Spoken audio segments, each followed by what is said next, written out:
Bueno, pues vamos a comenzar. La vez pasada estábamos haciendo un recorrido por la relación entre el feminismo y el romanticismo. Y lo que decíamos era que, pues, siendo el romanticismo esta corriente filosófica que predomina, que domina el espíritu cultural del siglo XIX, afectó desde luego a la construcción de lo que llamamos la misoginia romántica, pero también a la construcción de una buena parte, quizá la parte más importante o más conocida de los feminismos de la época. Decíamos que estas características culturales se construyen básicamente como reacción en contra de los principios de la Ilustración, en la medida en que pues ya desde finales del siglo XVIII se produce un importante desencanto respecto de los ideales de la Ilustración, respecto de las promesas de felicidad, de prosperidad, de progreso que había realizado la filosofía ilustrada. Y estas promesas, pues, en contra de lo que se esperaba, habían degenerado más bien en una suerte de guerra generalizada, habían degenerado en el terror en Francia, en la continuación de las guerras europeas, las guerras de conquista, las guerras imperialistas. Y lo que habíamos visto era pues una sociedad extraordinariamente fracturada ya desde fines del siglo XVIII, principios del siglo XIX. Entonces, ante ese desencanto, el romanticismo ya desde fines del XVIII se construye, decíamos, como un movimiento reaccionario, un movimiento antiilustrado.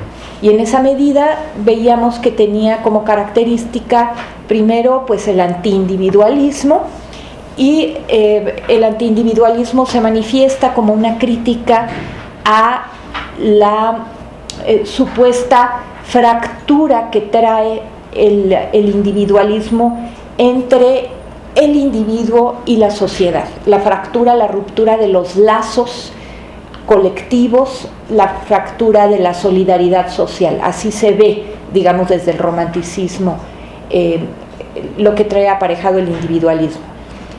También se critica al individualismo en otro aspecto, en el aspecto de la fractura interior del individuo. Es decir, se acusa al individualismo de haber propiciado una sensación internamente fracturada de la persona, que entiende que hay una diferencia radical entre su razón por un lado y sus pasiones y sus sentimientos por el otro. Entonces dice, genera una fractura hacia el exterior con respecto de la sociedad y hacia el interior con respecto de la unidad de la propia persona, la unidad del propio individuo. En contra de del individualismo, el romanticismo se decanta en favor del colectivismo, se decanta en favor de los comunitarismos. Entonces afirma en primer lugar que toda persona es una con su entorno. Habíamos dicho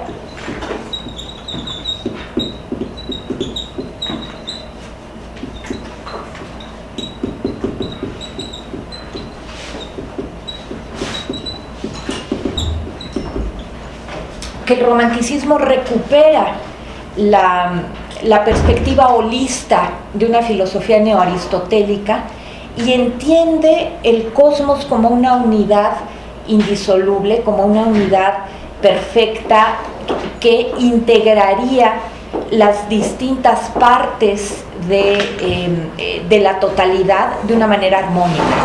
Para el holismo, entonces, no hay casualidades, no hay accidentes, no hay,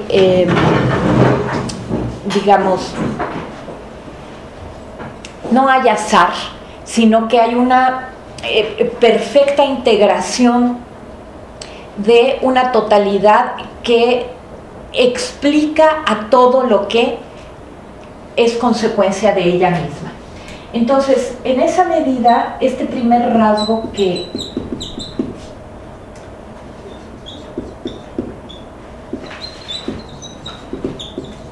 destacábamos del romanticismo, el antiindividualismo, se manifiesta a través de una propuesta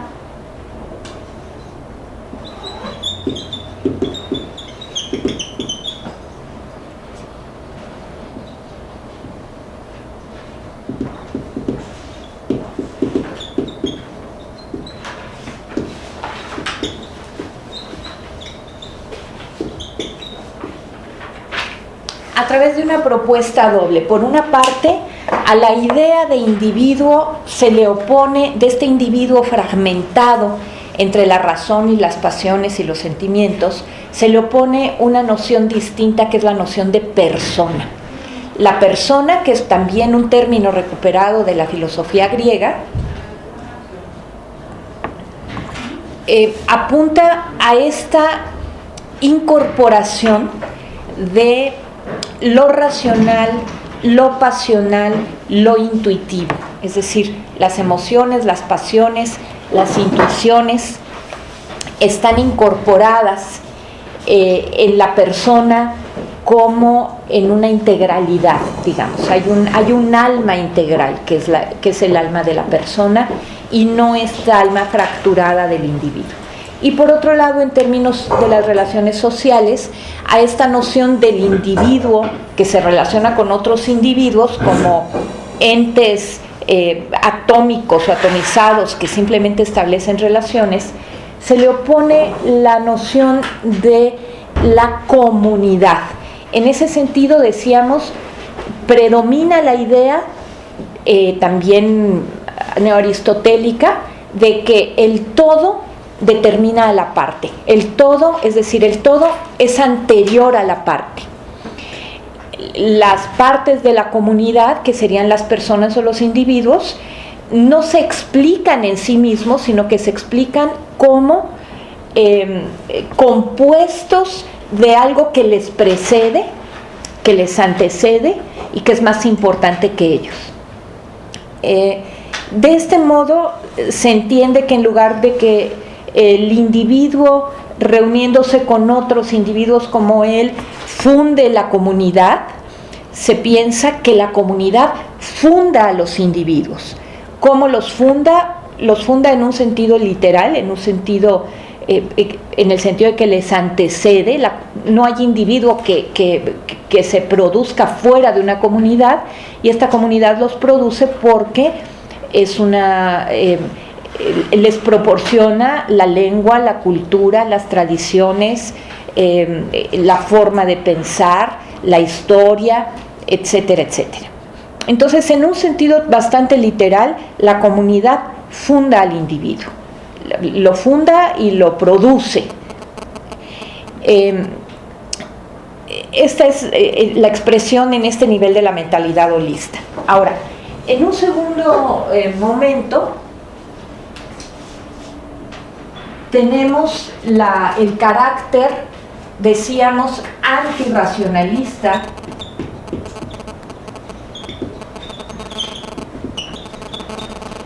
del romanticismo, que produce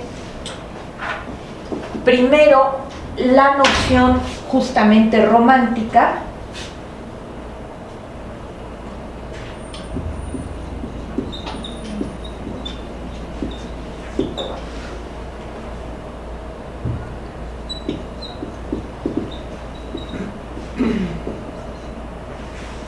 de que la verdad no se puede comprender mediante la razón, sino mediante los sentimientos.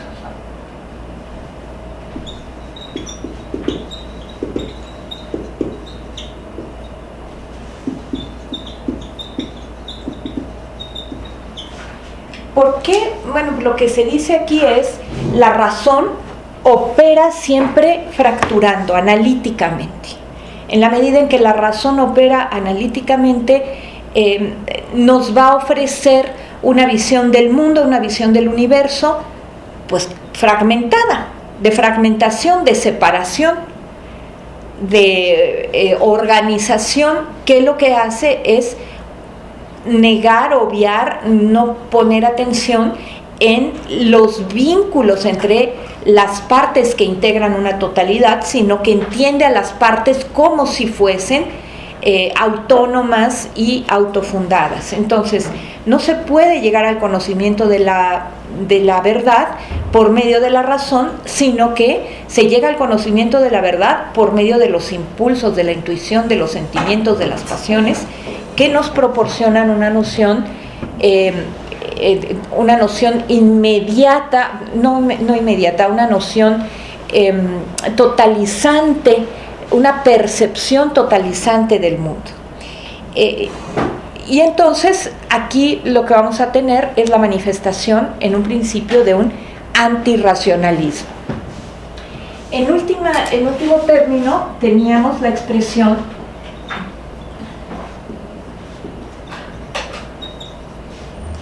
de reacción en contra del tercer eje de la Ilustración, que es el eje liberal, la idea de la libertad, y con el romanticismo tenemos entonces una idea antiliberal, básicamente porque a la idea de libertad se le opone la idea de destino y de predeterminación.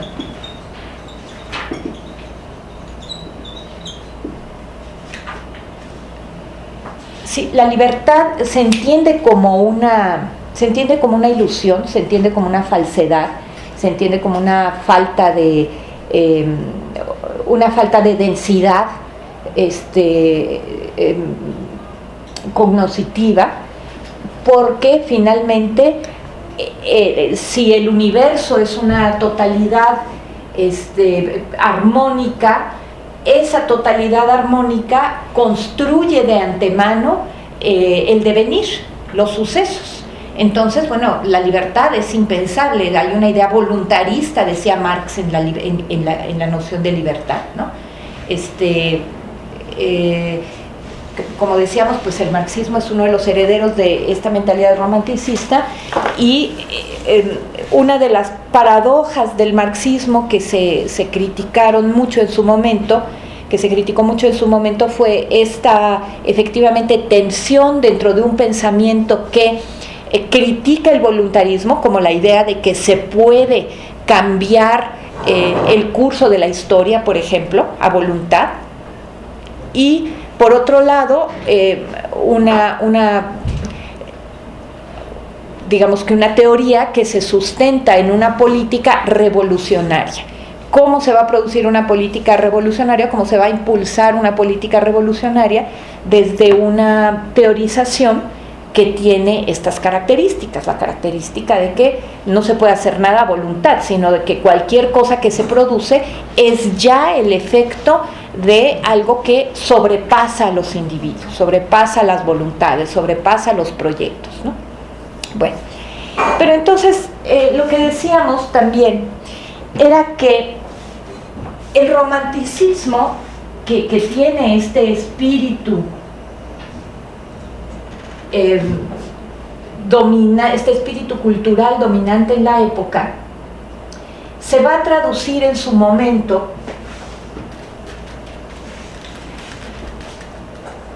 o va a dar un segundo paso en su momento hacia una teoría un poco más compleja, con algunas variantes, pero que sostiene estos principios que mencioné en lo fundamental, porque el romanticismo va a derivar en distintas fórmulas como el historicismo, el hegelianismo y el cientificismo.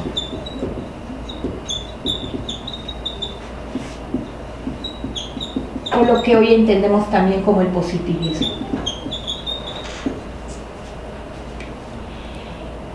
Voy a detenerme no voy a detenerme gran cosa en el historicismo, que creo que es una corriente que se puede conocer un poco más. Voy a detenerme un poquito más aquí para ver cómo es que del espíritu romántico llegamos al espíritu positivista. El hegelianismo, habíamos dicho también la vez pasada, concuerda con muchos de los temas románticos, pero introduce una modificación fundamental, que es la reconsideración del concepto de razón. Habíamos dicho, el romanticismo es un antirracionalismo. Entonces, Hegel, que en un principio fue también un romántico, hace una suerte de autocrítica y una crítica al romanticismo en un segundo momento de su producción teórica, en su madurez propiamente, y entonces él entiende que hay un error debido a la cortedad de miras de los filósofos románticos que confunden el concepto de razón con una de las manifestaciones de este concepto, que es una manifestación más inmediata, más formalista. Esta manifestación a la que atribuíamos la cualidad de establecer procesos analíticos de diferenciación, de separación. Entonces, Hegel podría haber dicho, sí, pero un segundo momento de la operación racional es el momento en el que esa separación, que permite a la razón ordenar aquello que en un principio se le aparecía como inmediatamente caótico, confuso, ininteligible, le permite en un tercer momento volver a generar una integración, volver a integrar los elementos que había separado en un principio, pero ya esa segunda integración va a ser distinta de la inicial en la medida en que va a ser una integración atravesada por una comprensión, ¿sí?, que permitió justamente la inicial separación de los elementos. Entonces, esta segunda unidad, que es una unidad comprendida, también podríamos acudir a Marx, que en una simplificación de este esquema decía, el método de conocimiento es el que va de lo concreto a lo abstracto a lo concreto pensado, ¿sí? ¿Qué quiere decir esto de lo concreto pensado? Quiere decir, ya el mundo en su inmensa confusión y complejidad, que ha sido separado primero, organizado, analizado, y entonces ya luego reintegrado en sus relaciones, pero reintegrado de tal manera que es perfectamente comprensible lo que en principio nos antojaba ininteligible. Entonces, más o menos esa es la idea que recupera la filosofía hegeliana, y lo que esta idea indica en última instancia para Hegel es que el principio holista, el principio de totalidad universal, es razón con mayúscula, es razón pura, es idea pura, es concepto puro.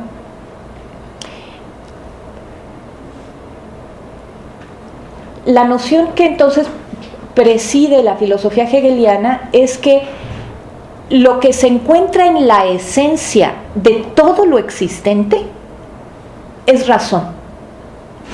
De allí esa famosa frase de Hegel que dice, todo lo real es racional y todo lo racional es real, ¿no? Es decir, no hay nada que exista que no esté expresando a la razón, que es espíritu absoluto. La expresa de alguna manera. Como la razón es todo lo que existe, también es lo que niega a la propia razón, o sea, lo que nos parece lo más irracional. Es su afirmación y su negación, todo, porque la razón es totalidad. Entonces, aquello que nos parece lo más irracional también expresa un momento de la razón absoluta, ¿no? Y entonces lo que Hegel hace con esta operación, digamos, es entender el antirracionalismo romántico como una crítica a la ilusión de la edad moderna temprana, que describe Hegel como una sociedad que cree ser racional porque es individualista y porque es liberal. Dice Hegel, y sí es la expresión más racional, o está conduciendo a la expresión más racional de toda la racionalidad universal, pero hay un error que comete la propia sociedad moderna en esta etapa temprana, que es considerar que esta racionalidad se refleja justamente en la parcialidad, la fragmentación, etcétera, como son el individualismo y el liberalismo. Bien, entonces, si atendemos a esta formulación, a esta segunda formulación del romanticismo, que es el hegelianismo, veremos que lo que va a pasar es que el concepto de razón va a dejar de ser este concepto muy acotado, muy formal, muy pequeño, por el cual luchaban denodadamente los pensadores ilustrados, incluyendo a las y los feministas, ¿sí? Esta noción de racional puramente formal, que indica que la razón es meramente una potencia, una capacidad para llegar a desarrollar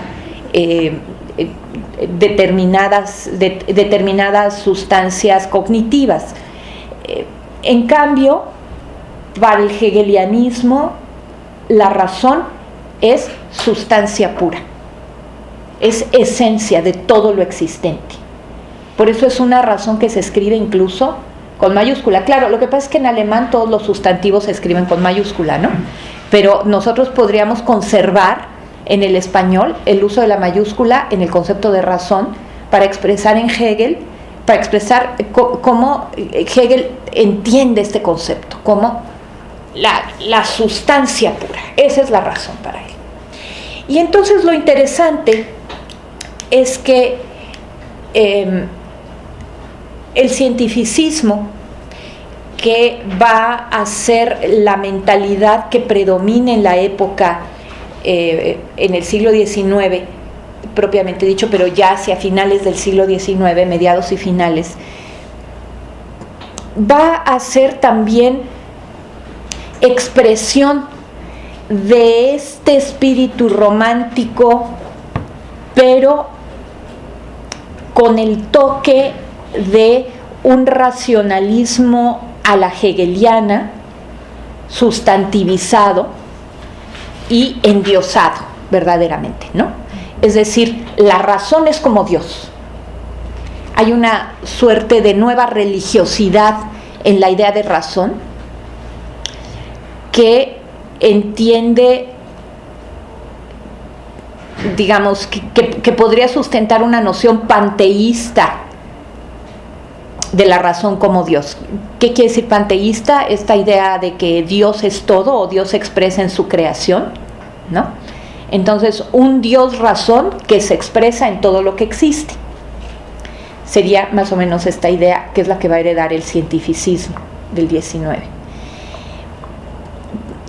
Porque, digamos, no es lo mismo desarrollo científico que cientificismo. Por cientificismo estamos entendiendo esta noción ideológica de que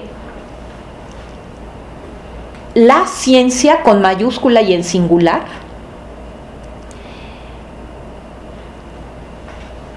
es lo que va a producir nuestro encuentro con la verdad absoluta. Y para llegar al conocimiento, a la verdad absoluta, a la única e irrefutable verdad, entonces lo que tenemos que hacer es apelar a la razón, esta razón sustantiva, enorme, y equipararla con la ciencia, ¿no? La ciencia se convierte no en un procedimiento entre otros para generar un tipo de conocimiento entre otros, como verdaderamente es, sino se convierte en el sinónimo de la verdad absoluta. Y esta ideología cientificista, pues verdaderamente es algo que todavía tiene un peso decisivo en el siglo XXI, ¿no? Sabemos que incluso para el sentido común, si queremos vender un jabón, decimos está científicamente comprobado que el jabón, no sé, blanquea, pone los ojos azules, te adelgaza, lo que sea, ¿no? Si pone científicamente comprobado, entonces eso le da una enorme legitimidad, porque seguimos compartiendo este espíritu dominado por la ideología cientificista. Lo que hace entonces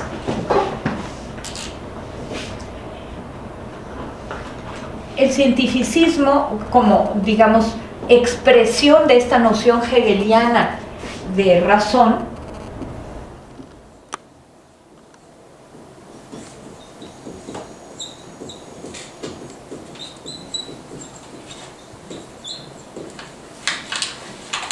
es entender que la ciencia equivale a la verdad, al conocimiento absoluto de la verdad. Bien, ¿qué relación tiene todo esto con el tema que hemos estado tratando? El tema que es cómo los feminismos de los siglos, de finales del siglo XVIII y del siglo XIX, se ven afectados por el espíritu romántico, y vamos a ver también cómo la filosofía romántica y hegeliana y la ideología cientificista a su vez se ven afectados por el feminismo. Lo primero, habíamos dicho ya que pues la corriente quizás más importante en el sentido de la que tiene más adeptas en el feminismo del siglo XIX es una que entiende como el centro de su proyecto político la figura de la mujer. Y esta figura de la mujer, totalmente esencializada, se opone de manera muy característica a la figura de el hombre, el varón. Lo que va a intentar hacer en su mayor parte el feminismo del siglo XIX es a demostrarle a sus opositores y a sus opositoras que para la sociedad es pertinente, adecuado, redituable incorporar a la mujer al espacio de lo público y al espacio de lo privado, que como hemos repetido en otras ocasiones, el espacio de lo privado no es la casa, eso es lo doméstico, sino el espacio de lo privado es el mundo del trabajo, el mundo de la intimidad, el mundo de la sociedad civil que denominaríamos hoy. Ese es el mundo de lo privado. Entonces, incorporarla a lo público, a la política formal y a la política informal. Hay que incorporar a las mujeres a lo público y a lo privado porque la mujer tiene características sustantivas que serán beneficiosas para ese mundo, ¿no? las mujeres son, ya dijimos, más bondadosas, más emocionales, más solidarias, están más cerca de los necesitados, son mejores moralmente y entonces estarán por moralizar a la sociedad, etcétera. Pero lo opuesto también ocurre, es decir, habíamos también dicho ya que el enorme avance del feminismo en estos años le mueve el tapete a la sociedad occidental de tal manera que hay una reacción fortísima que proviene de todos lados, es decir, del arte, de la literatura, de las ciencias, de la política, de la técnica, del sentido común, que tratan, que esta reacción lo que trata de hacer es aminorar el impacto del feminismo, en primer lugar, ¿cómo? Ofreciendo la idea sublimada de la mujer como un ser especial, siempre esencialmente diferente que el hombre.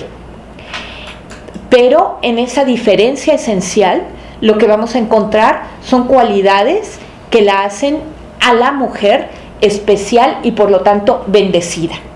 Entonces, esta mentalidad que se esfuerza progresivamente por establecer una diferencia que va a acabar siendo abismal en el imaginario entre el hombre y la mujer, lo que hace es prometerle a la mujer que si no lucha por convertirse en hombre, es decir, si no quiere autonomía, si no quiere libertad, si renuncia a la autodeterminación, entonces puede obtener grandes cosas.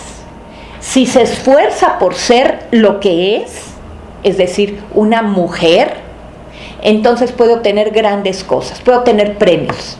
El primer premio que obtiene la mujer es ser transformada en la dama victoriana. ¿Sí? ¿Qué es la dama victoriana? Pues es aquella mujer que obtiene toda una serie de recompensas a cambio de haber cedido en la autonomía. No es autónoma, pero entonces le abro la puerta del coche, le pongo mi capa para que no pise un charco de lodo, le quito el asiento para que se siente, le abro la puerta para que pase, me inclino para besarle la mano, no digo groserías en su presencia, le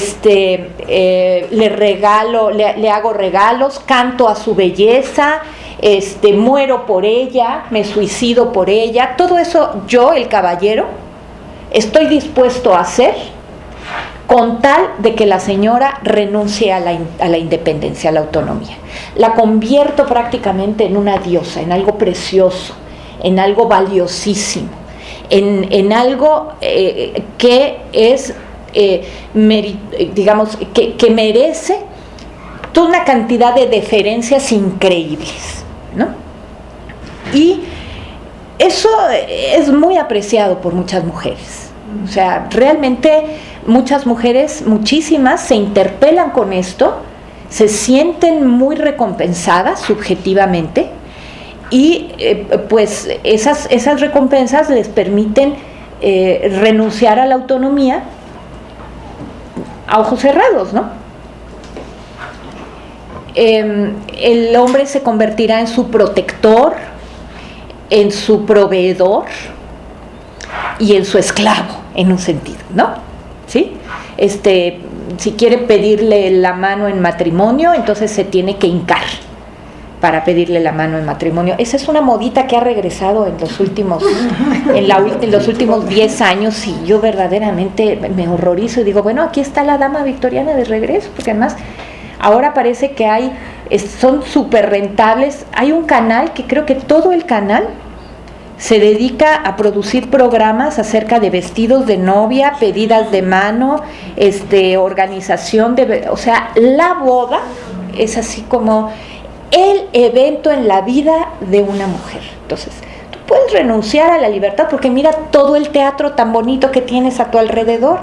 el vestido y la gasa y las madrinas y los millones gastados en la ceremonia y el anillo que no sé cuántos quilates debe tener el diamante, pero además hay 2 anillos, uno es de promesa y otro de cumplimiento, no sé qué, y se llevan los 2 al mismo tiempo, y entonces todo eso te hace una dama, ¿sí? Todo eso hace de ti una dama y hace que te sientas muy reconocida. Finalmente son principios de reconocimiento social, y ese reconocimiento social implica desde luego ventajas subjetivas, ¿no? Recompensas subjetivas. Entonces, desde luego que la promesa de la sublimación de la feminidad, que es lo que ofrece el romanticismo a las mujeres, tiene éxito, tiene muchísimo éxito social. Acá, en cambio, todo el discurso romántico, mientras enaltece a la dama, ensombrece a la feminista, ¿no? Esa es fea, patética, patológica, es decir, en su ser, y esto no es nada más un decir, hay toda una tipificación sobre las patologías del sexo, el cuerpo y el ánima, que van a ir generando una serie de modelos acerca de lo que escapa a la figura de la mujer ideal, que es la dama, y del hombre ideal, que es el caballero, y todas estas figuras científica y médicamente van a ser patologizadas. Entonces, la feminista tiene en su organismo, por ejemplo, tenemos a Otto Weininger, ¿no? El muy conocido Otto Weininger es uno de los misóginos más sobrevalorados de la historia como filósofo. Era un filósofo de quinta. El propio Freud en algún momento dice, el malogrado Otto Weininger, porque afortunadamente para la humanidad se suicidó a los 23 años, el malogrado Otto Weininger, dice Freud, doliéndose de eso, pero inmediatamente dice también que tenía un gran concepto de sí mismo y cuyas ideas están absolutamente sobrevaloradas, ¿no? Insistía en este tema, cómo las dosis de feminidad y masculinidad están presentes en cada célula del cuerpo, y entonces si tú tienes un equilibrio fallido, entonces eso se va a expresar en tu alma, en tus sueños, en tus aspiraciones, en tus deseos, igual que en tu cuerpo y en tu erotismo, ¿no? A fines del siglo XIX se empezaron a descubrir las hormonas también, y sí dijeron que las feministas tenían muchas hormonas masculinas. Efectivamente, así es, sí, que por eso eran tan feas ellas, ¿no? Y se vestían tan mal, que mira nada más esos sombreros que usaban, cómo era posible que una dama usara un sombrero como ese, que se vistieran de negro, que tuvieran bigote, en fin, ¿no? Entonces, claro, por supuesto que si tú ves por un lado el endiosamiento de la dama y por otro lado el encharcamiento de la feminista, pues te quieres parecer más a la dama que a la feminista, ¿no? Vas a tener seguro más recompensas subjetivas. Y este es un tema fundamental.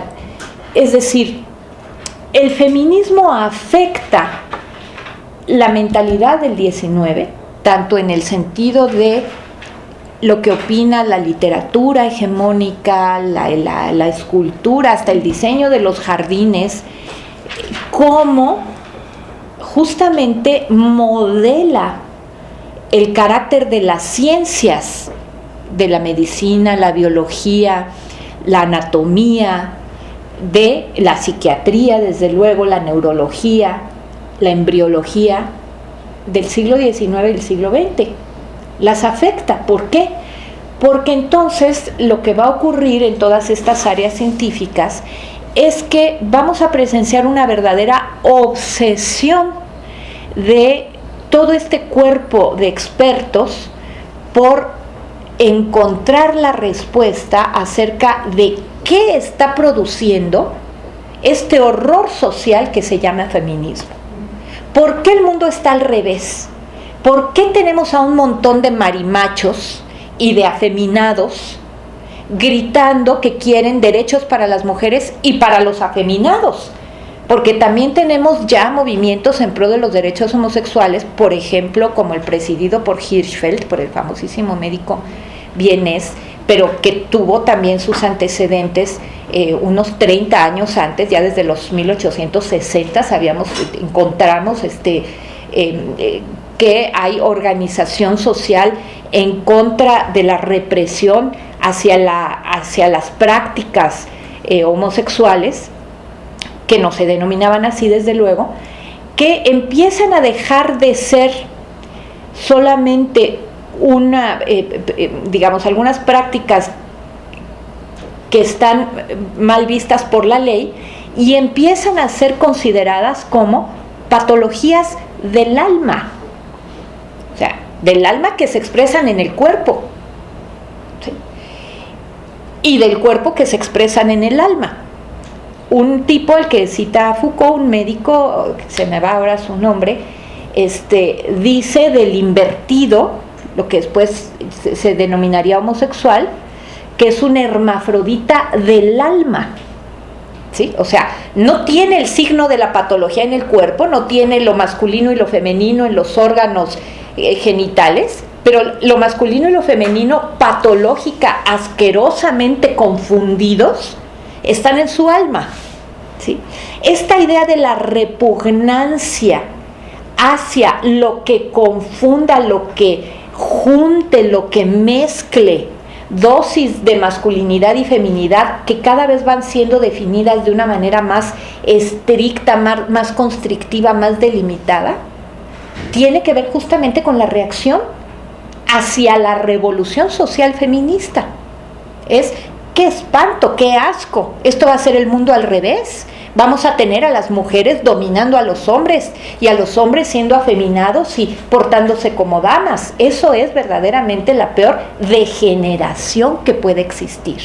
Entonces, la reacción antifeminista sustenta la forma en que las ciencias médicas, biológicas, etcétera, van a construir su idea sobre el sexo, sobre el cuerpo, sobre la mente, y también van a construir, va a modelar la idea que se va a tener sobre, es increíble pero así es, la evolución de las especies.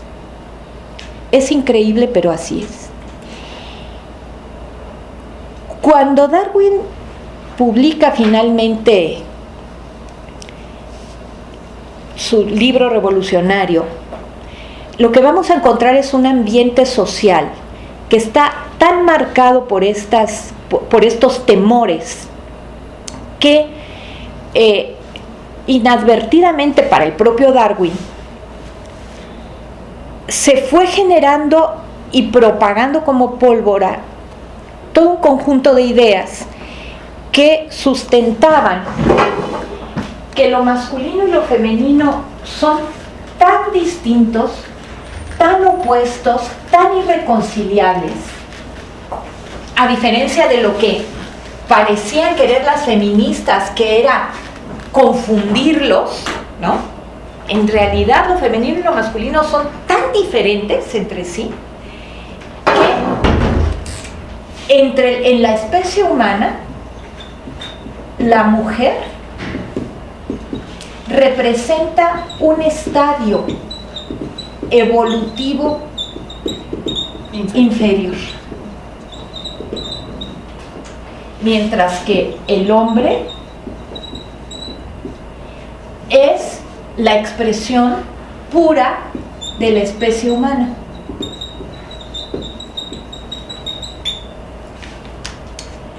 ¿No? Dándose el bello y extraordinario caso de individuos de una especie que paren a los de otra especie, de una especie inferior que paren a los de otra especie superior, junto con los suyos, con otros ejemplares de su propia especie inferior, ¿no?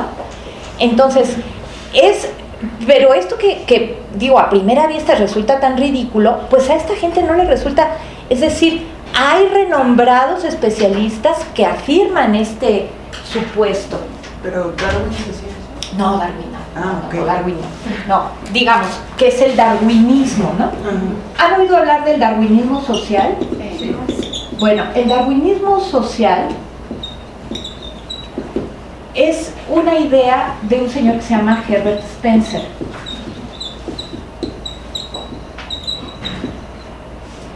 Spencer es muchas cosas, filósofo, uno de los precursores de la sociología, pero también estudió ingeniería, medicina, etc.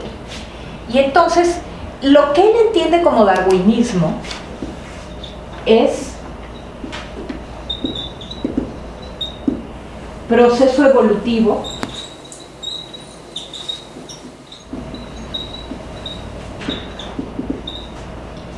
un proceso teleológico en un sentido hegeliano que Darwin nunca afirmó. Es decir, Darwin no es evolucionista. Yo sé que les digo esto y van a decir, ay, cálmate, ¿qué te pasa? No digas tonterías. Darwin no es evolucionista. Darwin no hablaba de la evolución de las especies en el sentido en que nosotros entendemos evolución como progreso, mejoramiento, ¿no? Darwin hablaba de la transformación de las especies. Y el término evolución, en todo caso, no tenía la acepción que le dio el evolucionismo y la teleología de modificación, de que una especie inferior deviene una superior, ¿no? En Darwin no hay la idea del mejoramiento de las especies, sino de la transformación. Pero el darwinismo social es una idea que sí habla del mejoramiento, del progreso. Y esta idea del progreso recupera la noción darwiniana y la transforma en esta perversión acerca de que todo va de menos a más, que es una idea de Hegel. La historia para Hegel es el vehículo para el autoconocimiento de la razón absoluta, del espíritu absoluto. Y entonces por eso la historia va de menos racional a más racional. Entonces es ese proceso teleológico evolutivo. Bueno, pues ahí está, en estas mentalidades cientificistas, neodarwinistas, digamos, pero neodarwinistas que se producen prácticamente en los mismos años en los que Darwin está vivo y publicando, ¿no? Lo que vamos a tener es la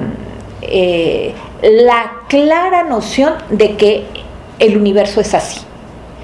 Es una totalidad, es absoluto, se sigue una cosa de la otra y hay una línea evolutiva. Y en esa línea evolutiva progresiva, todas las especies, bueno, tienen hembras y machos, pero la especie humana tiene hembras y hombres, ¿no? Es decir, las mujeres, como bien decía Schopenhauer, son los animales más parecidos al hombre. ¿Sí? No el mono, sino la mujer. Entonces, como ustedes ven, estas ideas no se habrían fraguado así si no hubiera habido feminismo. ¿Por qué? Porque es tan beligerante la idea, es tan brutal, es tan radical, que solo se explica como una reacción, como una respuesta, como una contestación. Se explica de gente que está muy enojada, lo que decía Virginia Woolf, ¿no? No sé si recuerdan, creo que es en Tres Guineas, ¿no? Que dice, pero yo decía, ¿por qué estará tan enojado este señor? Que habla de la inferioridad física, mental y moral de la mujer. ¿Por qué está tan enojado, no? Entonces, claro, lo que le molesta profundamente al señor, dice Virginia Woolf, es que si él sale a la calle pensando que él, que es un mediocre, un perdedor, un don nadie, sin embargo sale a la calle y puede interpretar que la mitad de la población es inferior a él, pues eso ya le va a dar consuelo, ¿no? Pero si ahora resulta que no, que incluso entre las mujeres hay no solo sus iguales, sino sus superiores, entonces pues eso lo enfurece, Y tiene que hablar con ese odio, con esa contundencia de que las mujeres son inferiores moral, mental y físicamente, ¿no? Entonces, digamos que las reacciones antifeministas tienen este calado en el diseño de las ciencias. Es interesante entender también que lo que va a producir, además de la versión más, digamos, de la versión más beligerante, más furiosa, esta idea romántica y neorromántica es que entre el hombre y la mujer hay una línea que hace que sean dos realidades incontrastables.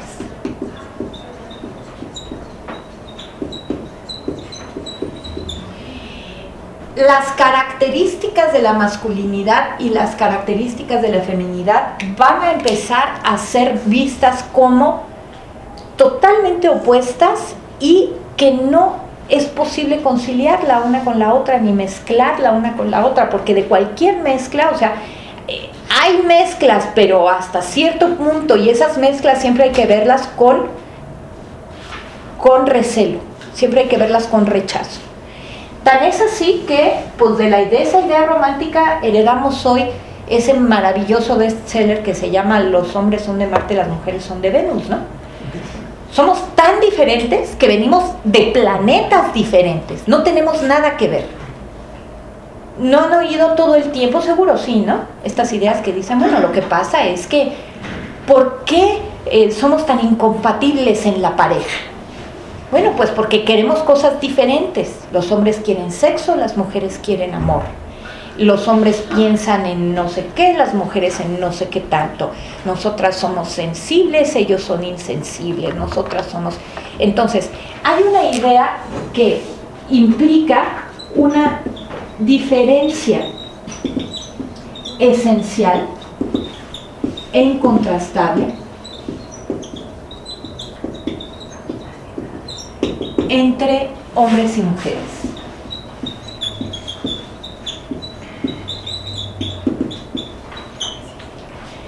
Ahora, lo que va a empezar a ocurrir a partir del siglo XX es que esta idea, sin lugar a dudas, se va a acentuar. Y las corrientes feministas que ya veíamos del sufragismo, que recuperan la noción esencialista de la feminidad, van a tener su expresión en corrientes filosóficas pues bastante más complejas, y en esa medida se va a ir sofisticando la noción de la diferencia femenina. Porque es curioso, ¿no? No se dice la diferencia masculina, se dice la diferencia femenina. Digamos que para ahorrar un poco de tiempo e irnos directamente a una de las autoras más prestigiosas y que más calado ha tenido en el tema de la idea de la diferencia y cómo se construye esta idea de la diferencia, pues hablemos un poquito de Luz Irigaray, ¿no? Luz Irigaray pues es filósofa. ¿Quieres que la pase? No. Filósofa, psicoanalista. Ella se formó en el entramado lacaniano, y ya habíamos comentado un poco cómo Irigaray, habíamos adelantado, sostiene que es un error por parte de los feminismos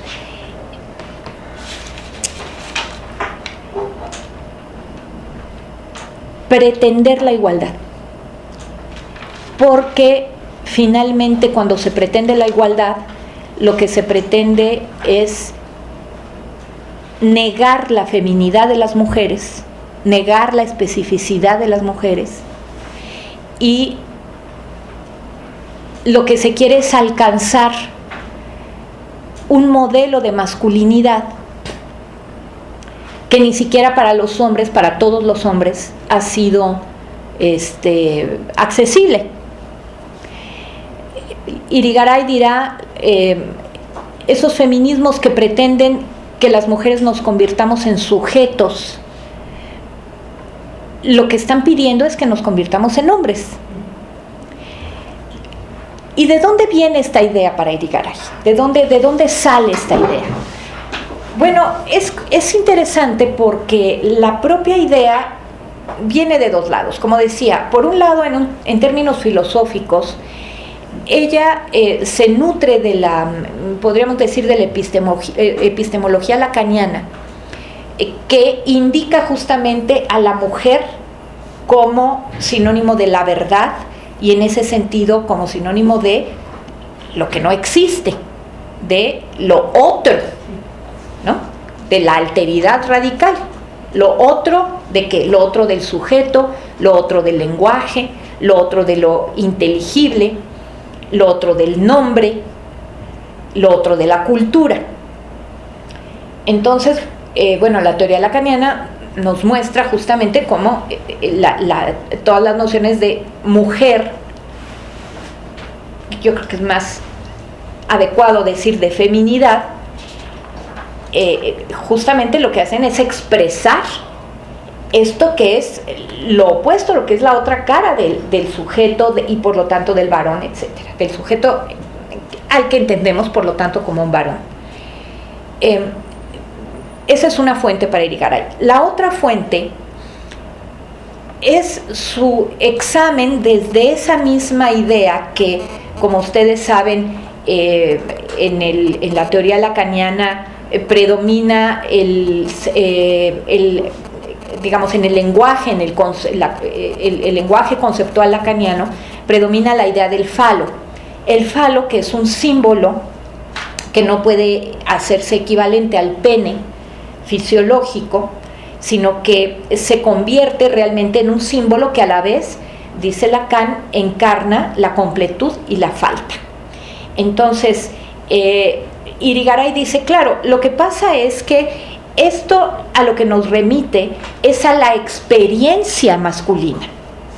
¿Por qué? Porque efectivamente los hombres perciben al mundo desde la experiencia del mismo que tienen a partir de su cuerpo, de un cuerpo que tiene un pene. Y esa experiencia del mundo a partir de un cuerpo con un pene, lo que hace es generar toda una serie de fórmulas de intelección de la realidad, de fórmulas de pensamiento que se tejen alrededor de la idea de unicidad. ¿Por qué? Porque el pene es uno y tiene esta característica de entrar en erección, de crecer, de convertirse en un falo, de conquistar, de penetrar, de imponer. Entonces, la subjetividad masculina, generada a partir de la experiencia masculina, que quiere decir la experiencia del mundo a través del pene, tiene las características justamente del sujeto. El sujeto no puede ser femenino, una mujer no puede ser un sujeto, dirá Irigaray, porque el sujeto está pensado como uno que se opone al otro. Y esta idea del uno que se opone al otro, pues viene dada por la experiencia de la masculinidad fisiológica. Las mujeres, en cambio, dice Irigaray, tenemos toda otra experiencia del mundo. ¿Por qué? Porque tenemos una vagina. Y entonces esa vagina no es una, sino que está compuesta por labios, que no son dos, sino son 4, y además un clítoris, y nuestra experiencia nos viene dada por el continuo tocamiento de los labios entre sí, los labios menores y los labios mayores, y entonces las mujeres no tenemos una experiencia del mundo que es uno, sino nuestra experiencia es un mundo que es múltiple. múltiple porque nuestra experiencia del mundo dada por nuestra vagina nos hace tener multiplicidad de formas de percepción. Por eso para nosotras las mujeres es incomprensible el concepto, que es una lógica que se basa en la unicidad. No podemos construirnos como sujeto porque es una idea de unicidad, sino que nosotros tenemos una fórmula de existencia que es múltiple, variada, vamos de un extremo a otro, podemos sentir una cosa pero al mismo tiempo la otra, y entonces por eso pensamos algo, pero a los 10 minutos pensamos una cosa totalmente distinta, y por eso los hombres no nos comprenden, y entonces nosotras no somos sujetos sino lo otro del sujeto. Bueno, como ustedes ven, pues hay un montón de problemas en esta forma en esta filosofía, ¿no? Pues es ingenua, pero desde mi punto de vista, pero al mismo tiempo pues con consecuencias catastróficas, porque resulta que efectivamente lo que nos hace ser quienes somos, ya dejen ustedes de nuestro cuerpo, es nuestra genitalidad, ¿no? Además a mí siempre me pareció interesante desde el día 1 que leía Irigaray, Speculum for the Other Women, etc. No, bueno, en francés debe estar el original, el espéculo de la otra mujer o de las otras mujeres, por ejemplo, que es un texto en el cual la autora dedica páginas y páginas y páginas a hablar sobre este tema de cómo experimentamos el mundo a partir de la genitalidad, y a mí me sorprendía mucho que no se acordara que los hombres o los machos humanos pues no solamente tienen pene, también tienen testículos, que están en permanente contacto con el pene, y que además, eso sí, que se hacen grandes y chiquitos por si el clima, si los nervios, si los no sé qué, y uno crece y el otro decrece, y el contacto con el pene. Pues una experiencia muy de unicidad a mí no me parece que ahí hay una multiplicidad mucho más interesante que la que se puede dar entre pues los contactos de no sé qué labios mayores y menores y clítoris, que pues no sabemos si realmente marcan la experiencia del mundo como quisiera Irigaray, haciendo uso de una imaginación exacerbada, ¿no? Me parece a mí. Nunca me ha parecido muy convincente, pero el hecho es que a mucha gente sí, y los feminismos de la diferencia, cuando menos en su parte más poderosa, a partir de la segunda mitad del siglo XX, con una gran influencia de Irigaray, pero también de otras autoras del feminismo francés, como Monique Wittig, como Hélène Cixous, tienen una idea absolutamente romántica de la diferencia. La diferencia implica que los seres humanos venimos en dos y solo dos sacos, ¿verdad? Los que nos hacen ser mujeres, y cuando somos mujeres eso quiere decir que somos lo otro, lo múltiple, lo diverso pero dentro del saco de ser mujer, y los hombres que son el sujeto, el pene, por eso el falologocentrismo, que es este término de Irigaray, ¿no? Que nos indica que toda la lógica del mundo occidental, porque de otras culturas no, esas no son falologocéntricas, ¿no? La lógica del mundo occidental está centrado en el falo y en el logos, y el falo y el logos son lo mismo, porque son la lógica de la unicidad. Ese es su mundo masculino, al que las mujeres pues no podemos acceder, así como ellos no pueden acceder al nuestro. O sea, somos de Venus y ellos son de Marte. Entonces, muy grave desde mi punto de vista, no feminista desde mi punto de vista, porque el problema es que toda esta lógica lo que hace es decirnos de inicio, como los románticos, somos esencias irreductibles. Somos esencias irreductibles. Vivimos en mundos incontrastables. Compartimos este planeta como seres inteligentes, las mujeres no tanto, pero tenemos una gran inteligencia emocional, no una inteligencia racional, tienen estas hipótesis. y en esa medida, entonces, pues coexistimos y tenemos que generar fórmulas para coexistir sin que ustedes nos aplasten a nosotras. ¿Cuáles son esas fórmulas? Bueno, lo primero que tenemos que hacer las mujeres es reconocer nuestra diferencia. El feminismo lo que debe hacer es no negar las diferencias, sino reconocer las diferencias.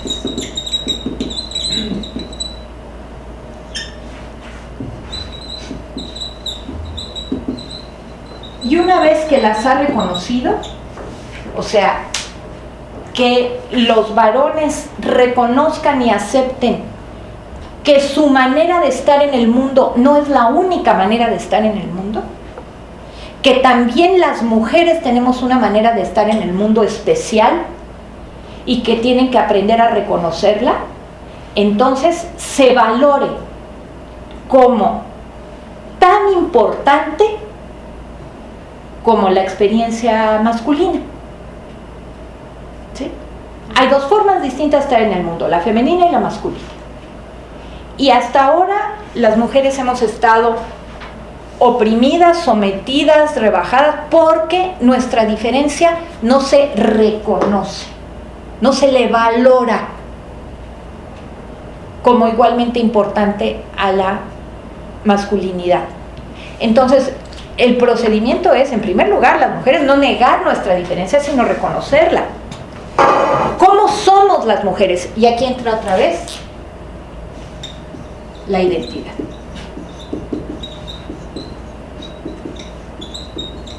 ¿Cómo somos las mujeres? Pues las mujeres somos, y entonces empiezan los ABCDs, ¿no? De nuevo, la sustantivización. Nosotras somos emocionales, múltiples, diversas, capaces, por eso somos multiorgásmicas también, ¿no?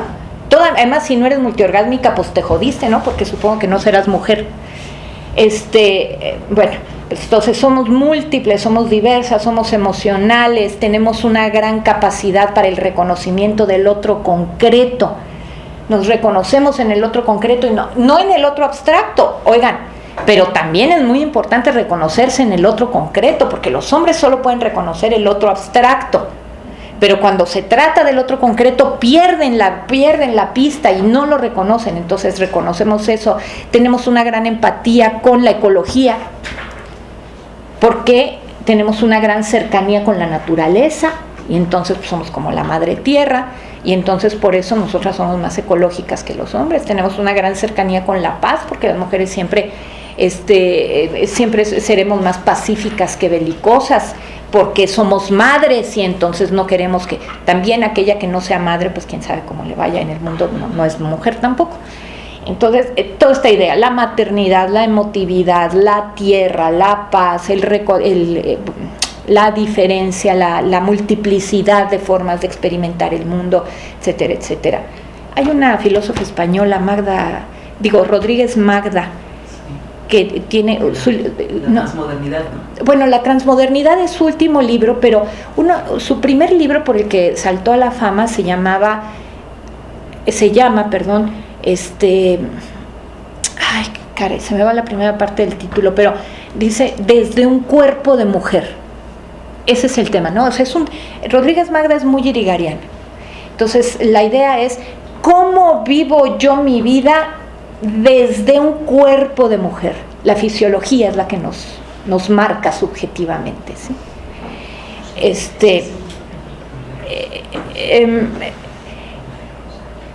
Lo que hace de nuevo esta formulación es generar lo que hizo el romanticismo, una noción sublimacionista de las mujeres. ¿Cómo podemos combatir la subordinación a la que hemos estado sometidas? Bueno, vamos a apreciar lo que hasta ahora no ha sido apreciado. Si logramos apreciar las cualidades femeninas y hacer que se validen, o sea, que socialmente también se aprecien, entonces es que vamos a lograr objetivos feministas, vamos a lograr dejar de estar en la opresión. pero no nos conduce a ningún lado tener derechos. Luisa Muraro, otra de las grandes figuras de esta corriente, es una pensadora italiana, tiene un libro que se llama No creas tener derechos, ¿sí? O sea, si eres mujer nunca tendrás derechos, todos esos son atole con el dedo, son farsas, los derechos no son para nosotras, porque no es nuestro mundo. No vayamos a lo público ni a lo político, no queramos tener poder, porque el poder es cosa de hombres. Eso es lo que les da su experiencia, su forma de estar en el mundo. La nuestra implica otras cosas, implica sororidad, o sea, relación entre las fraterna entre las mujeres, hermandad entre las mujeres, implica compartir, implica dimensionar, implica respetar, implica darnos espacio para esta multiplicidad que somos. Cuidar, efectivamente. Cuidarnos entre nosotras, cuidar a nuestros hijos, cuidar, etcétera, ¿no? Entonces, el tema es que, ¿cuál es el problema desde mi punto de vista de esta perspectiva? El problema es doble. En primer lugar, se encuentra desde luego la esencialización, pero ya habíamos dicho la vez pasada que si hablamos de esencialización simplemente de pronto decimos todo y no decimos nada. ¿Qué queremos decir con esencialización? Queremos decir que este tipo de ideologías reducen a la persona a su etiqueta. Sí. Eso es lo que a mí me parece básicamente problemático. En términos teóricos, desde luego, me parece que implica una pobreza teórica, una falta de densidad teórica, porque digamos, lo que la persona es, los seres humanos somos mucho más que una etiqueta y mucho menos que una etiqueta de género, ¿no? Nuestras vivencias, nuestras emociones, nuestra situación son mucho más complejas que las que implican la etiqueta que nos puede dar la interpretación de una fisiología, ¿sí? Porque las fisiologías, lejos de ser determinantes, lo que hemos logrado comprobar es que están construidas por nuestra subjetividad. No es el sexo el que define al género, sino al revés. Es nuestro género, nuestra manera de comprendernos como parte de un continuum que mezcla elementos de feminidad y de masculinidad. ¿Y qué quiero decir por de masculinidad y feminidad? No cosas abstractas como estas, sino cosas muy específicas que son o bien vivencias y formas de entender el mundo a partir de la noción de ser sujeto de deseo, sujeto que conquista, sujeto carente, y por otro lado, de ser objeto de deseo, objeto de desprecio y objeto de temor, que combina ese tipo de elementos en uno, esos elementos específicos, y no sus encarnaciones históricas, que son variadísimas. Y este tipo de mentalidad nunca reconoce esa variación, ¿sí? Porque las mujeres en la sociedad occidental moderna, en una medida tendencialmente mayoritaria, pueden manifestar ese tipo de rasgos, pero hay culturas en las que no manifiestan ese tipo de rasgos. Hay muchas otras formas de ser mujer en otras sociedades que implican siempre subordinación, pero que no implican siempre ni emotividad, ni compasión, ni deseo de cuidado, ¿sí? Como están los chambuli de los que hablaba Margaret Mead, ¿no? Las mujeres no expresan ninguno de esos rasgos en sus caracteres de personalidad. Y en nuestra cultura, pues tendencialmente hay muchas mujeres que los expresan, pero hay muchas otras que no se sienten o que no nos sentimos ni tantito identificadas con esos rasgos. Entonces, el problema es múltiple. En primer lugar, es esta idea de esencialización que hace que a una persona se le reduzca a una etiqueta, ¿sí? A una etiqueta que la limita existencialmente. En tanto que eres mujer, tú eres así. tu cuerpo es de esta manera. En lo que estaba yo es que no es el cuerpo el que construye al género, es el cuerpo sexual el que construye al género. Es el género, la subjetividad que mezcla rasgos de masculinidad y de feminidad, lo que modela nuestro cuerpo y la percepción que tenemos de nuestro cuerpo.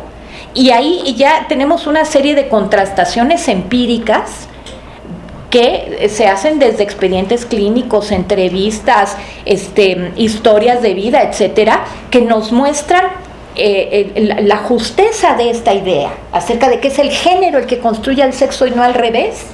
Entonces, lejos de que una experiencia abstracta de la genitalidad produzca de manera causal ilimitativa nuestra experiencia subjetiva, es todo lo contrario, es un conjunto de interpretaciones que se producen en la situación en la que estamos, nuestra situación familiar, social, de entorno pequeño, de pares, de sociedad más amplia, de sociedad grande, etcétera, la que va delineando los contornos corporales que percibimos y que son los que en esa medida se tornan relevantes, ¿no?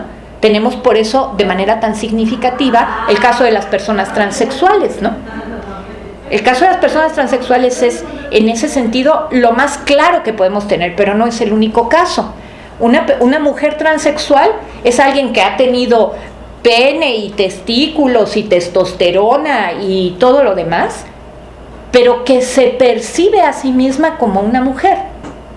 Es esa experiencia subjetiva la que modela su percepción del cuerpo, no al revés. No es su cuerpo fisiológico el que modela su percepción subjetiva.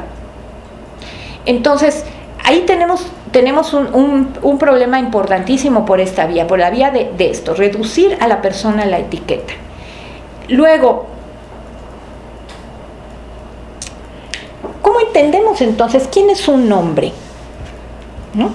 Es el sujeto, el poderoso, el sujeto de la acción, el que las tiene todas consigo, el que siempre es racional, el que siempre es conceptual, el que siempre es frío, el que no quiere amor sino sexo, el que detesta cuidar, para el que no es importante el otro concreto, sino solo es importante el otro generalizado.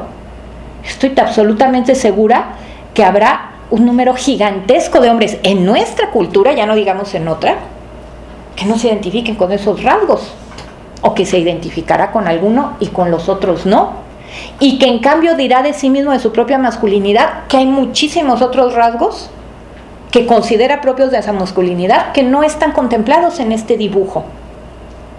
Entonces, eso por un lado. Por otro lado, la gran mayoría de los hombres en este planeta,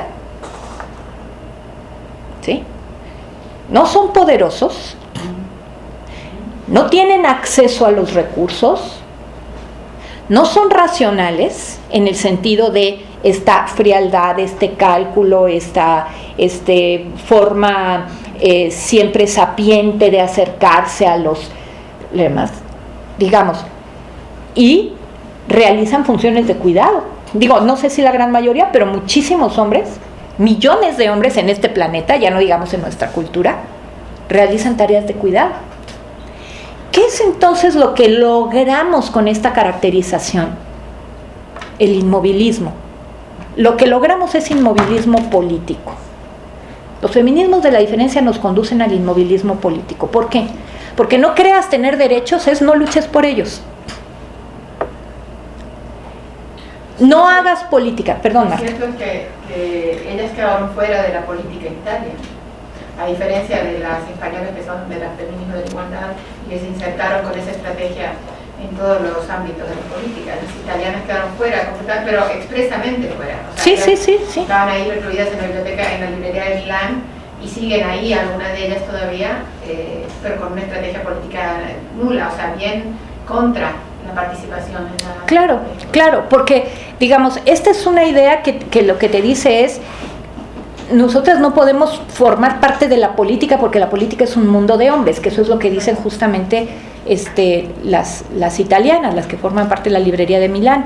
Y bueno, tú ves quiénes son la mayoría de las mujeres que hacen política en Italia, pues son edecanes, prostitutas, es decir, mujeres que están allí como formando parte de un aparato extraordinariamente patriarcalista, que no defienden una agenda feminista, por supuesto, en su mayoría, y que lo que hace es que pues el feminismo tenga huecos importantísimos en Italia, ¿no? Y que tenemos, o sea, ¿cuántas veces se religió Berlusconi? No se religió solito, ¿no? Y este concepto del afidamento, que es también de las italianas, ¿qué opinión te merece? A ver, recuérdame. Está en el simulacro. Sí, me suena muchísimo. El afidamento es esa especie de tutoría. De ya, ¿no? Sí, claro, sí. Pero te ponen a lo de sororidad. ¿No? Así es, efectivamente. La sororidad son de iguales. Aquí hay un reconocimiento de una jerarquía, pero hay porque toda esa parte, a mí me parece que la parte del feminismo de la diferencia, esa parte de donde el aceptamiento de la rivalidad y de la diferencia entre mujeres, también yo creo que esa es una parte muy interesante. Sí, no, y hay otra cosa que es muy linda, a mí me parece también, que es la de encontrar las fórmulas para establecer una tradición, un legado entre mujeres. Porque el problema es que las mujeres nunca legamos nada, no tenemos legado, ¿no? Y cuando una mujer llega a tener cierto tipo de poder, en general se rodea de hombres, y cuando deja su puesto, pues no se lo lega a otra mujer. O sea, no hay traspasos de sabiduría, no hay traspasos de conocimiento, no hay traspasos de... Y en ese sentido, este tipo de prácticas pues construyen legados entre mujeres. Por supuesto que sí, esa parte es muy interesante. Me parece muy lindo, ¿no? Sí, de hecho hay feministas latinoamericanas que están trabajando en el afidamento decolonial, ¿no? Algunas teóricas. ¿Y en qué consiste decolonial? ¿Qué significa con estas cosas de los anticolonialismos y tal? Sí, es un poco el feminismo comunitario en Bolivia. Están tratando de llevar el afidamento con todas estas cosas valiosas que tiene, pero a los feminismos latinoamericanos. No acabo de entender bien si vienen del feminismo de la diferencia o quitan todo eso y nada más se quedan con la pura recuperan algunas de estas cosas, ¿no?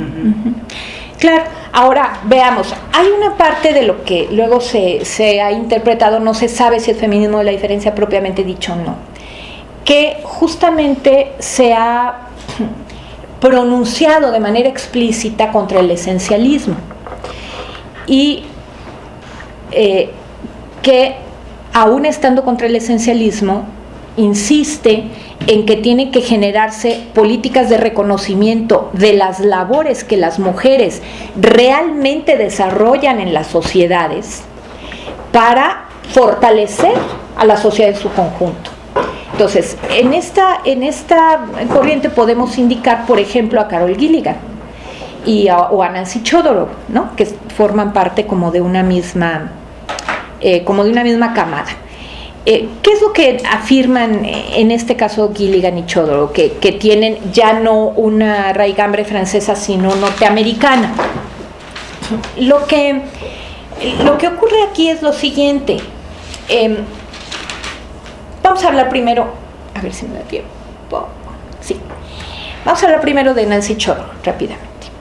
Chodorow es una psicóloga norteamericana que lo que nos dice es, bueno, lo primero a tener en cuenta es que realmente una posición esencialista es extraordinariamente reductivista. Salud. Gracias. Porque promueve una posición esencialista, una suerte de trampa en la cual cualquiera puede caer. Es decir, si yo no soy más que la expresión de mi esencia, entonces tengo un destino marcado al cual no puedo eludir, ¿no? Y lo único que puedo hacer en todo caso es, como dice Celia Amorós, encontrar en la necesidad virtud, ¿no? Bueno, ya soy mujer y entonces quiere decir que no soy ni racional, ni autónoma, ni tal, pero entonces pues vamos a ver qué es lo padre de la posición en la que estoy, ¿no? Y entonces pues ya le hallo el chiste, por eso hago de la necesidad virtud, lo cual pues es una versión de lo que Sartre llamaba la mala fe, ¿no? No reconocer la propia libertad. Y entonces dice Chodorov, sí, eso es cierto. Pero una vez dicho esto, lo cierto es que si nosotros vemos cómo se comportan hombres y mujeres en la sociedad norteamericana actual, estamos hablando de los años 80 del siglo pasado, nosotros vamos a ver que sí encontramos grandes diferencias entre los comportamientos, los sueños, las aspiraciones de hombres y mujeres entre sí, y grandes similitudes entre hombres y entre mujeres. Entonces, si rechazamos una mirada esencialista, ¿cómo podemos explicar que esto suceda? ¿Cómo podemos explicar que la mayoría de las niñas experimente ya desde los 8 o 9 años grandes lazos emocionales, por ejemplo, con la gente que quiere, y establezca lazos emocionales muy cercanos, mientras que los niños de la misma edad tendencialmente, sabemos que no son todos, pero tendencialmente vamos a encontrar que en su mayoría prefieren establecer distancia emocional, por ejemplo?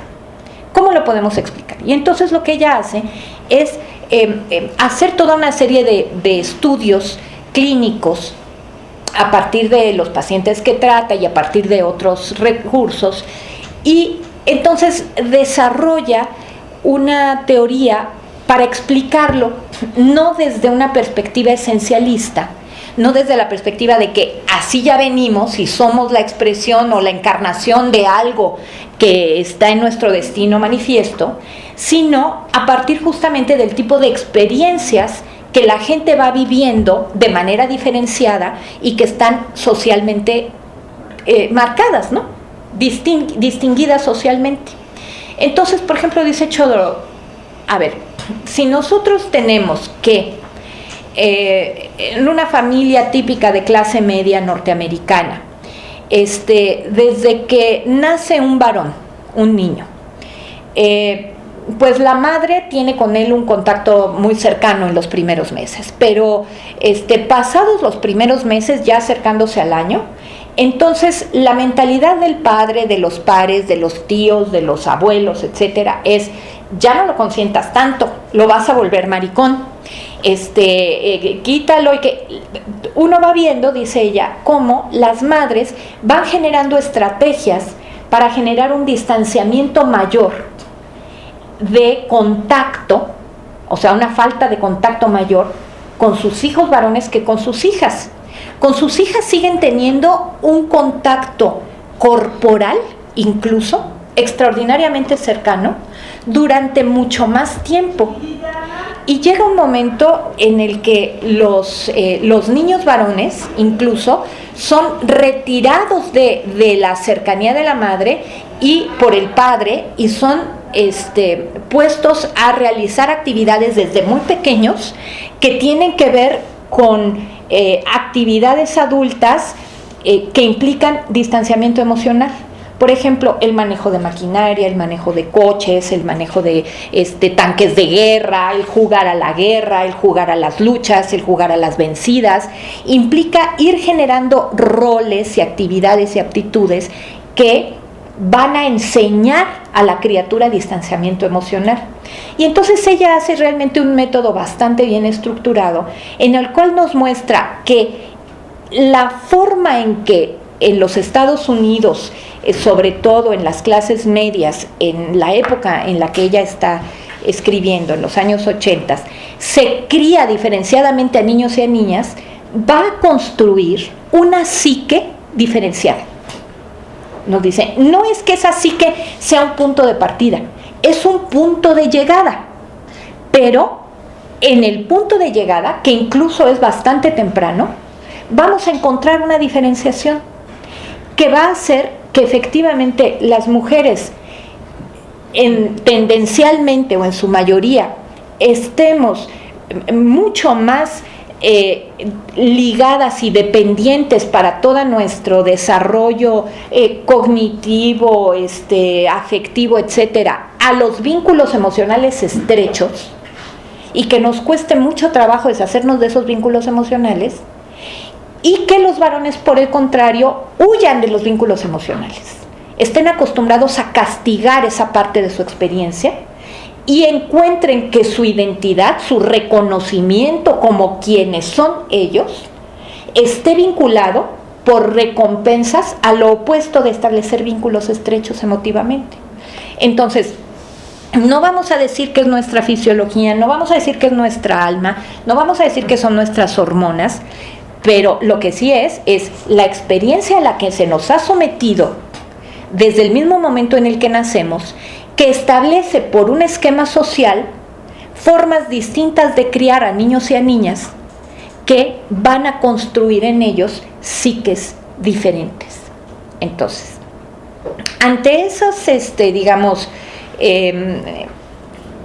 ante esas hipótesis de Chodorow, una psicóloga norteamericana, también de la época, que es Carol Gilligan, en algún momento, sobre todo a partir de un estudio de filosofía psicológica que realiza un famoso filósofo norteamericano que es Kohlberg,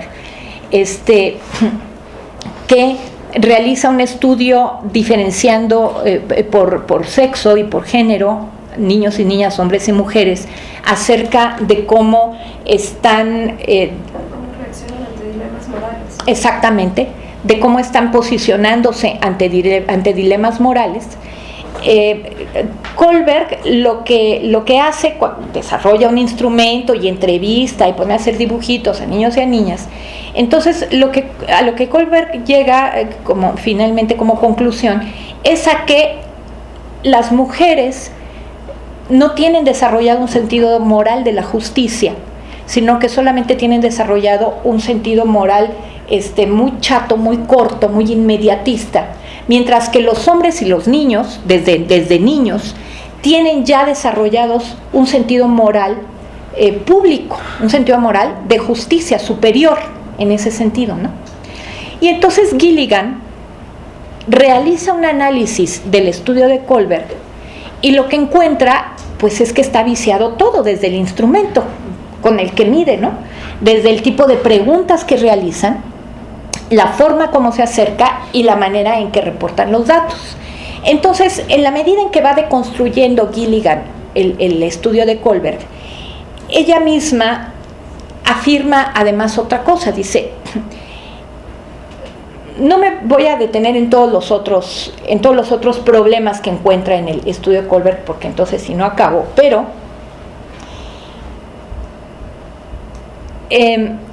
lo que Gilligan, uno de los temas sobre los que se centra de manera más importante es qué es lo que considera el filósofo con el término justicia. ¿A qué le atribuye el significado pleno de justicia? Y entonces lo que Gilligan encuentra es que por justicia Kohlberg está entendiendo únicamente una dimensión de la justicia, que es la dimensión pública, que es esta dimensión que no existe en México casi, o que la tenemos muy poco desarrollada, esta dimensión que nos hace ser tan deficientes como Estado de Derecho. Digamos que si Kohlberg ha hecho ese estudio en México, le hubiera salido que ni hombres ni mujeres tenemos desarrollados un sentido de justicia, ¿sí? Sí, no, y esto se los juro porque yo hice un estudio hace como unos 15 años, hice un estudio chiquito, si ustedes quieren, pero en un medio universitario, y era impresionante, usando el instrumental de Kohlberg, ni hombres ni mujeres, no tenemos desarrollado percepción de la justicia. Pero en los Estados Unidos sí, está desarrolladísimo, ¿no? Va uno por la calle y se encuentra letrerotes que dicen: usa el cinturón, es la ley, con unas palabras, unas letrotas inmensas. Entonces, no porque te vas a morir, no, porque es la ley y te estás obligado a cumplirla. ¿Qué es eso? Es una noción perfectamente interiorizada de que hay cosas que son justas y otras que son injustas para el público, para la totalidad, para el mundo. Y que entonces se basan justamente en la idea de la justicia abstracta. No tiene que ser justo para mí, o para mi hijo, o para mi vecino, sino tiene que ser justo para el colectivo, para la sociedad. Es eso a lo que ¿cómo se llama este sociólogo? Bueno, ahorita me voy a acordar. Mead, a lo que Mead le llama justamente el otro generalizado. Es un otro abstracto con el que no me tengo que ver. Hago una cosa, no me formo en la fila, no porque si llego digo, híjole, sí, es que el viejito de ahí ya va en silla de ruedas y se tardó no sé cuánto, entonces qué mala onda, entonces me formo en la fila porque eso es lo correcto. ¿Me explico? Sí, no, aquí no nos formamos en la fila, ¿verdad? Si nos podemos meter, nos metemos. En cambio, las mujeres no. Las mujeres, nos dice Gilligan, efectivamente no manifiestan esa idea, porque para las mujeres lo fundamental de su experiencia ha estado labrado a partir de este vínculo emocional estrecho del que hablaba Chodorov. Y entonces, el otro que es importante para una niña o para un adolescente o para una mujer, no es ese otro abstracto, sino el otro concreto. Es decir, mi mamá, mi amiguita, mi abuelita, mi vecina, mi compañera de la escuela, la gente con la que yo tengo un contacto, una liga emocional directa y por la que estoy dispuesta incluso a hacer sacrificios, porque me importa sustantivamente.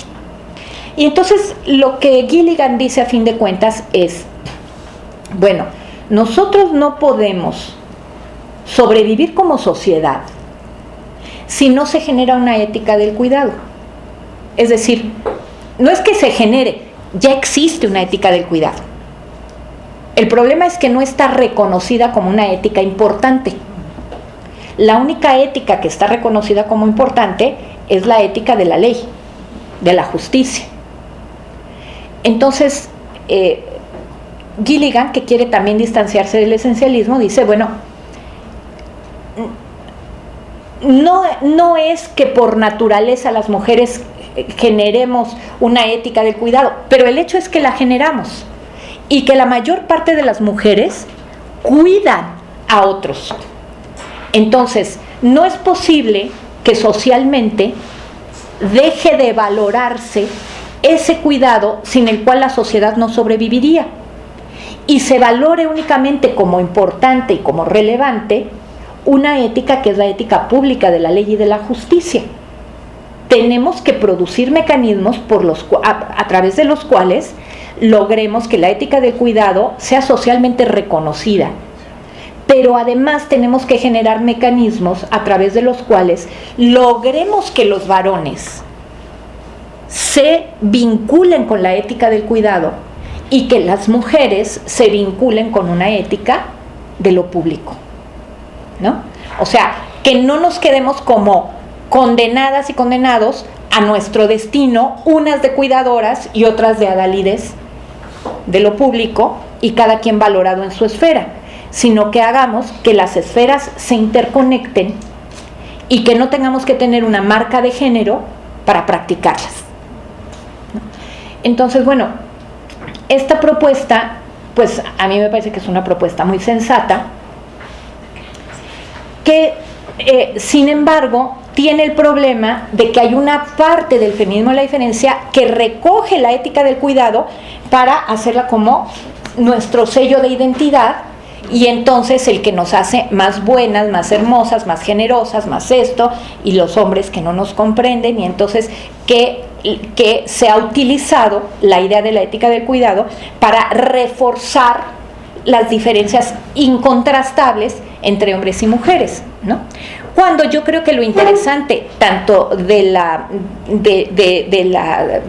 demostraciones de Chodorow como de la propuesta de Gilligan es que podamos impulsar digamos, la noción del no esencialismo, la noción de cómo la sociedad construye a los géneros, como bien dice Anne Fausto Sterling, ¿no? En un articulito que fue clásico, que se llama la sociedad construye la biología escribe el género, algo así, ¿no?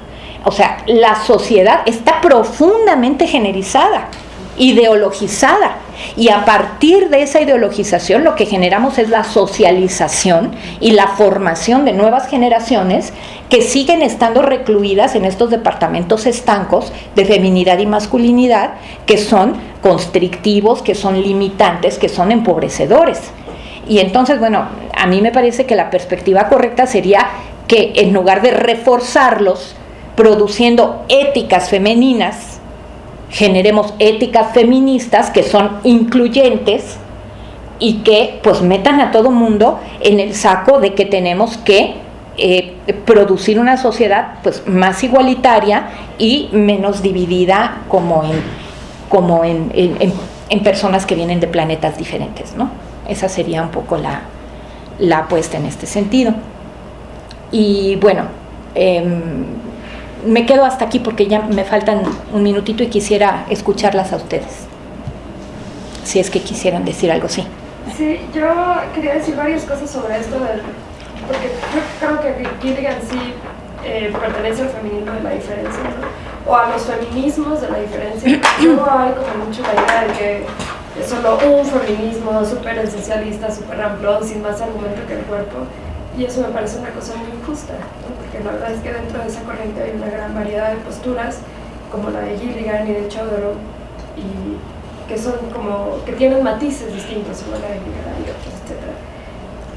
Y en eso, bueno, que es como parte no de la biología, sino de la división sexual del trabajo, ¿no? Y de esto que dice Marx, que el trabajo es producción del mundo y producción de sí mismo.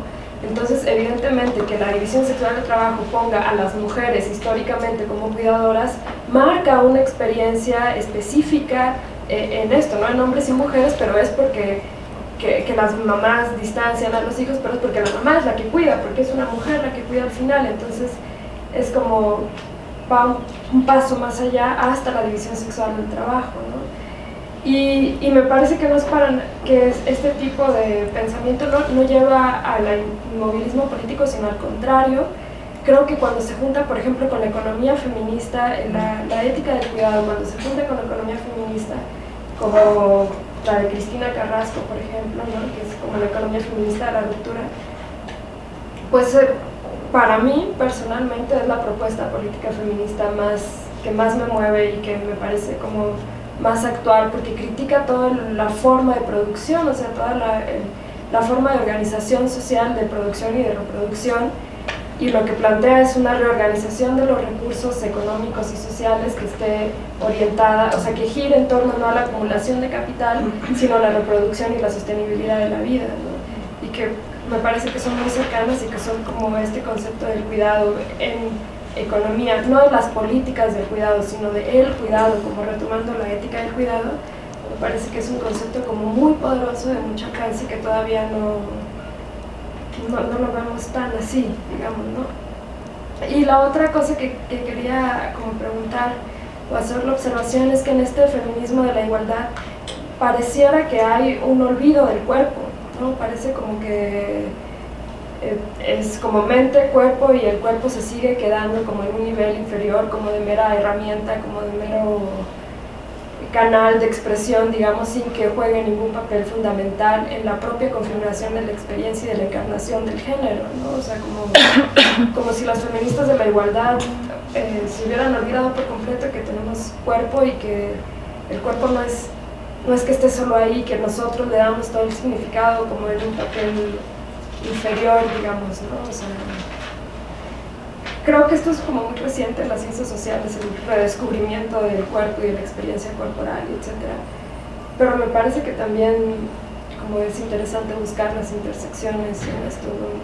Como qué significa de qué manera el cuerpo, la experiencia de encarnar un género y encarnar una experiencia va moldeando a la vez esa experiencia. No es solo que se le confiere el significado como una cosa totalmente pasiva, ¿no? Sino que a la vez se va regresando. Sí, muchas gracias. ¿Alguien más quisiera comentar algo? Pues yo en el ámbito de lo político y lo jurídico, ¿no? Sí estoy de acuerdo en que sí, el feminismo y la diferencia como que inmovilizó, paralizó, sobre todo si nos vamos ya a tratar de usar el derecho internacional de los derechos humanos como subversivos, ¿no? De una manera estratégica para ir avanzando. Entonces, bueno, ahí como que todavía no me queda muy claro pues el cómo argumentar retóricamente desde técnicas discursivas, no sé, un caso que se va a litigar o un caso que se va a llevar a instancias internacionales, ¿no?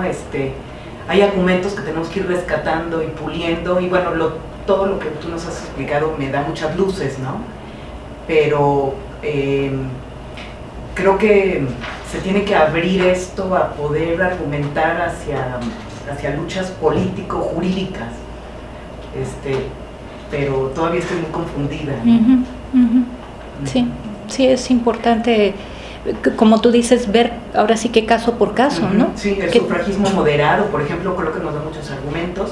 Y una pregunta también sería, si no vamos a hablar de lo otro, y si vamos a tomar la figura de la alteridad como una identidad que no puede cerrarse, como un devenir, o sea, citaste a Helen Hughes y a, Derrida y Lacan, que hablaron de la diferencia, todo esto.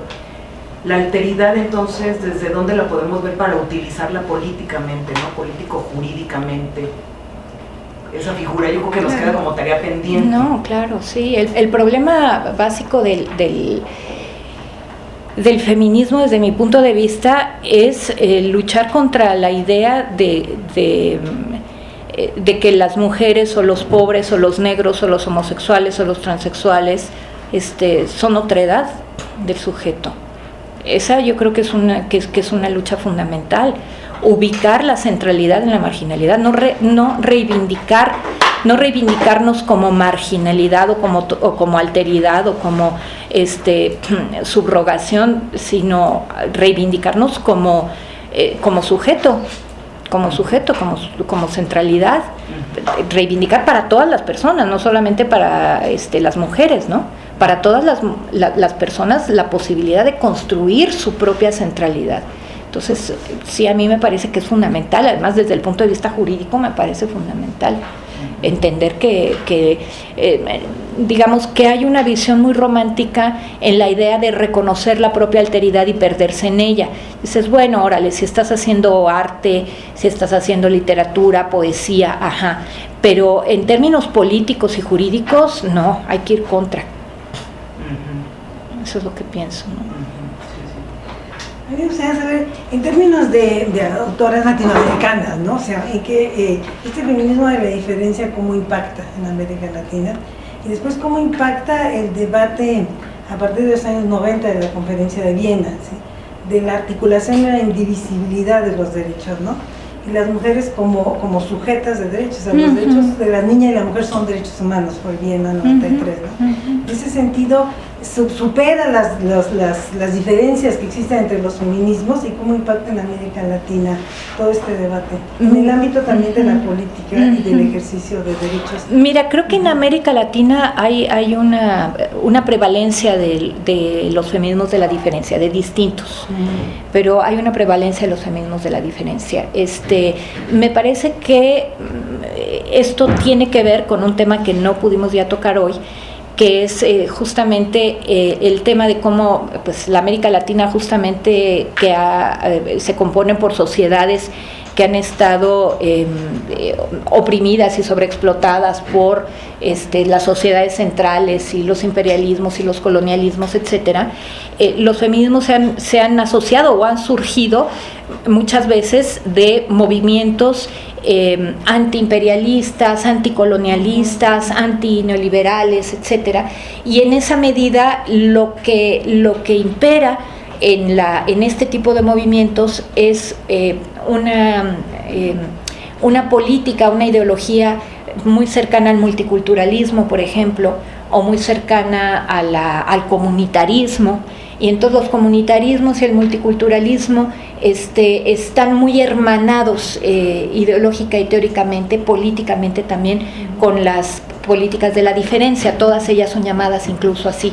También el multiculturalismo está signado dentro de las llamadas políticas de la diferencia. Entonces, creo que por sus orígenes, que a veces son orígenes en comunidades de base, en sitios muy populares, etcétera, los feminismos en América Latina, prioritariamente la mayoría de ellos se decantan por las políticas de la diferencia. Ese es el conocimiento que yo tengo de ellos. Es ese, ¿no?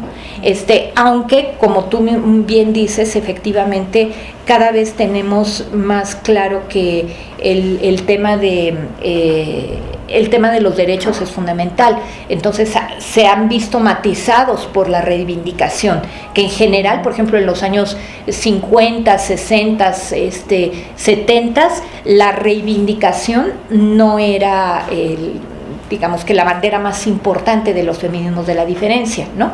Entonces se han matizado con posturas reivindicativas por el tema de los derechos.